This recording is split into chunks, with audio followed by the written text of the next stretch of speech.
Hello my friends! Di po tayo, magluluto tayo ng pananghalian muna. Ang lulutuin po natin ngayon ay ginataang paksiw na dalagang bukid. Lalagyan po natin ng mga gulay like talong, para naman po may gulay ang ating paksiw.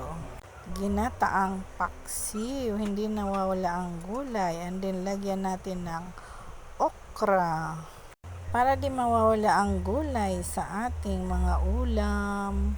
So ilang piraso lang po ito na dalagang bukid, and then titimplahan po natin ng asin at paminta na rin para may lasa ang ating paksiw. Lalagyan natin ng konting suka. Syempre, paksiw nga eh. Aha, kaloka. So, isasalang na po natin ang ating nilulutuing paksiw. Pakuluan lang po natin ito ng saglit, and then ilagay na natin ang ating gata. Kasi ginataang paksiw nga eh.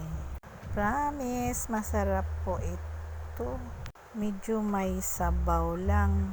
And then after ng lunch, nagluluto po tayo ng spaghetti para may snack po tayo habang tayo ay nagtatrabaho sa bahay.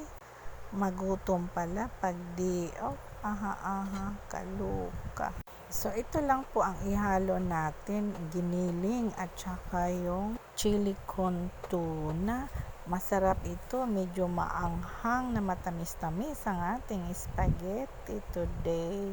So, ilalagay natin yung mga hotdog. Medyo dinadamihan ko na nga lang yung hotdog. Lalagyan po natin ng gatas at cheese. So, ito na ang ating creamy spaghetti, creamy and juicy spaghetti. And then after, naghuhugas na po tayo ng ating mga pinagkainan. Syempre, para maging malinis ang ating mga pinggan. Syempre, may pakinding-kinding, tuwang-tuwa tayo na may tubig. Bihira lang tayo magkaroon ng tubig sa araw. Di ka ba naman maglinis? May clean as you go kasi oh.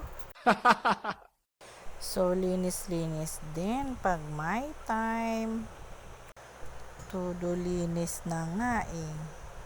Para wala tayong penalty. May clean as you go nga.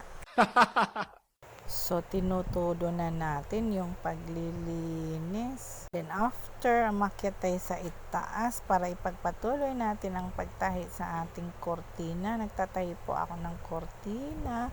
Kahapon ko pa po ito naumpisahan. Wala kasi akong ganitong kulay na kortina. So, lalagyan natin ng parapol sa itaas. Katulad nitong yellow, may parapol sa itaas para maganda tingnan. Kahit plain lang siya, may ibang kulay din nasa itaas. Yung sobra, ito gawin nating punda naman ng unan, katulad naman nito sa sunod day off na rin po.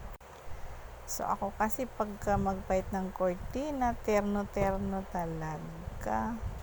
Yung cover ng TV at cover ng pare-pare yung kulay. So, ganito ang resulta pag natapos na. After na natin matahi lahat. Thank you.